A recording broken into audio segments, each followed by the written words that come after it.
Welcome to Cooking with Marjorie. Today I've got Sophie with me, which is brilliant, and we're going to do an apple crumble. In fact, apple and blackberries, because we went foraging this morning. We picked lots of lovely blackberries, which is great.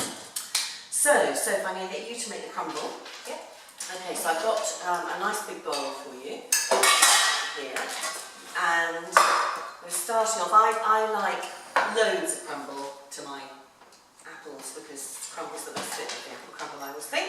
So we'll start off. You've got 8 ounces of butter here, and it's cut up reasonably into small bits. So if you put that into the big bowl, and then you're going to put the flour in. And how much flour have I got? I've got let's see, so 8 ounces, 12 ounces of flour into the bowl.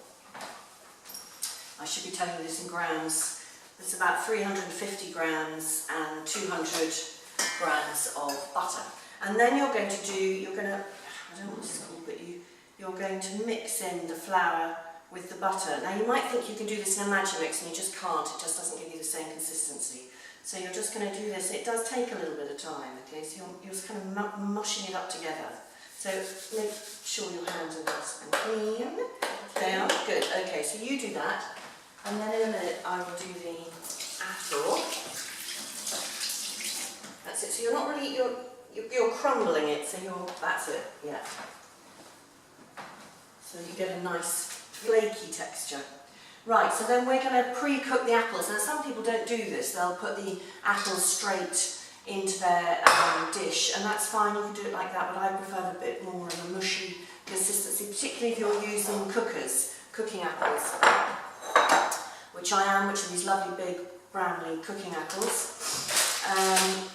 And so I have got 3 kilos of cooking apples, and you quarter them, take out the core, and then peel them.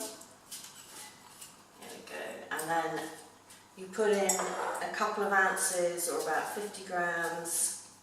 Oh no, yeah. About 200 grams of butter in a saucepan with your apples.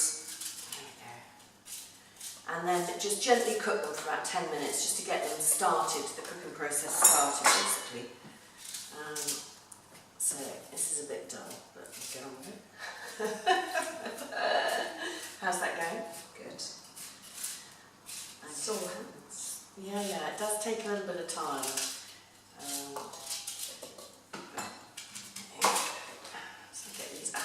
Going.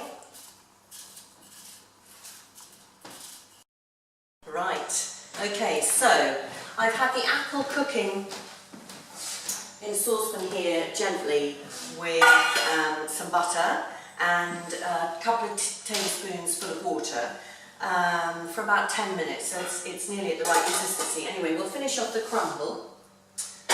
So you've got your nice butter and flour mixed in together with a nice consistency, which is great. And then you're going to just add in 100 grams of castor sugar.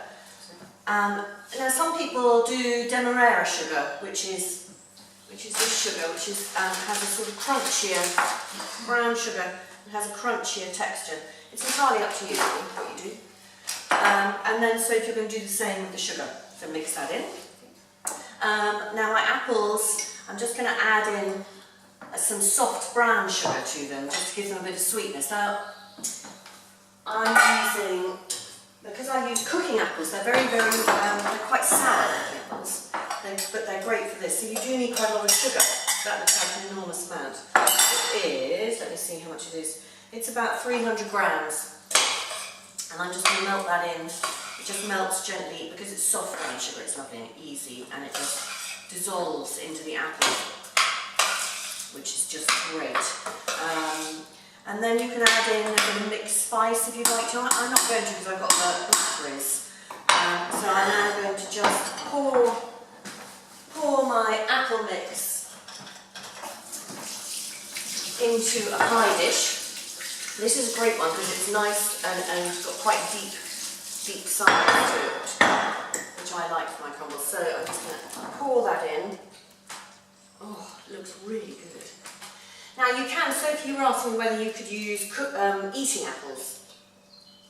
And you absolutely can use eating apples, but you don't want to cook them beforehand because they turn to mush really, really quickly. And you don't need nearly as much sugar. So just kind of sprinkle your eating apples with a bit of sugar. You don't need to pre-cook them.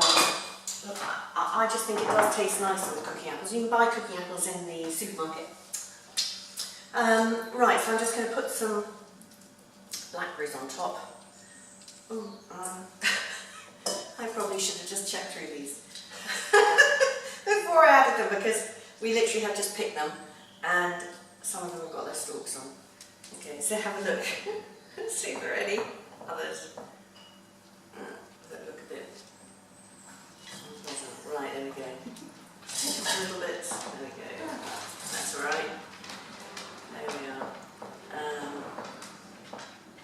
Yeah. So we spread those evenly out on top of the apples, and then we're just going to put the crumble on top. So you just pour that on. You can use a spoon if you want, it's easier. And then we'll put that in the oven. And now this is going to cook to feed between 8 and 10 people. And it's great frozen as well, so you can do this quantity and then freeze half of it, and then just cook it from frozen. It's really good pudding to have in your freezer. That's perfect. And then we're going to cook that in a hot oven for about 180, 200, until the crumble goes all nice and that sort of light brown colour, which would probably take you about half an hour, nothing more. Yeah, now just pour it in, so you're being far too delicate. If you put it on, then you can spread it out. It's probably easier.